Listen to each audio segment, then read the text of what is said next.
Kita kedatangan alumni di FPIK, salah satunya dari jurusan oceanografi ya? Oceanografi, Bu. Ya, selamat datang Mas Riyandi. Halo. Makasih, Bu. Orang mana nih Mas Riyandi ini? Kalau saya ini orang Aring, Bu. Aslinya itu Jawa. Orang tua saya Jawa, bapak ibunya Jawa. Lahirnya di Aceh. Nah, besar di Aceh.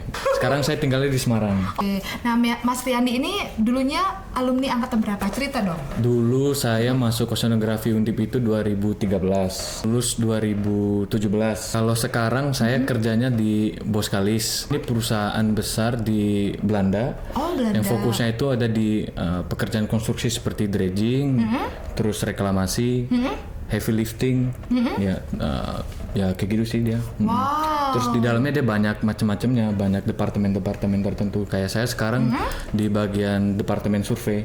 Oh, departemen survei. Oke. Berarti jadi surveyor ya? Betul, jadi surveyor sekarang. Nah, kerjanya ya kita nge-survei sih, ngambil data. Kalau misalkan contohnya kayak mahasiswa ya praktikum lapangan, terus ngedata, ngambil data ya sama seperti itu. Cuman bedanya ini di real life jadi surveyor ya kita bekerja dengan alat-alat yang oke, terus kita memproduksi data-data yang oke juga. Surveinya itu hidrografi. Hidrografi. Ya, jadi hidrografi ini survei yang kita lakukan itu lebih seringnya itu hanya survei batimetri. Oh, survei batimetri. Batimetri kedalaman.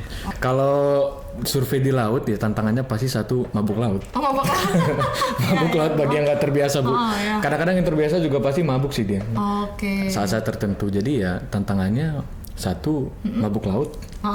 Terus kedua serba susah kalau ada sesuatu terjadi. Misalkan kita survei, terus terjadi kendala pada equipment kita, alat, otomatis kan kita harus stop. Nah stop kan kita nggak bisa langsung, kalau di darat gampang calling, terus ini ada ini, terus yang lain bisa datang kan. Kalau ini kan kita nggak bisa, banyak prosedurnya di laut. Mata kuliah apa nih yang kira-kira mendukung kompetensi Mas Riyandi untuk menjadi surveyor? Iya. Kayaknya ada mata kuliah yang namanya metodologi oceanografi, metodologi oceanografi. Terus ada lagi rekayasa oceanografi, terus elektronika dan instrumentasi, terus gelombang, arus dan lain-lain itu juga masuk ke dalam itu, Bu. Jadi memang semuanya related. Paling berkesan ya saya dapat istri dari sini. Pernah sama teman-teman itu tuh jadi kayak buat klub belajar lah sama teman-teman, ada berlima dulu tuh dapat proyekan dari dosen. Nah, itu dulu sama teman-teman berlima, Bu. Jadi itu bagi saya berkesan banget kan, karena hampir setiap semester itu tuh pasti dapat kegiatan dari dosen. Jadi bagi saya itu kegiatan-kegiatan seperti itu tuh sangat membangun, terus juga nambah wawasan kita gitu.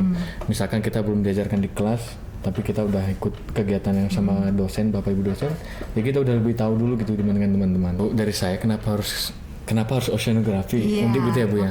Karena oceanografi yang paling bagus di Indonesia ya cuma ada di Undip. Iya benar. Iya benar.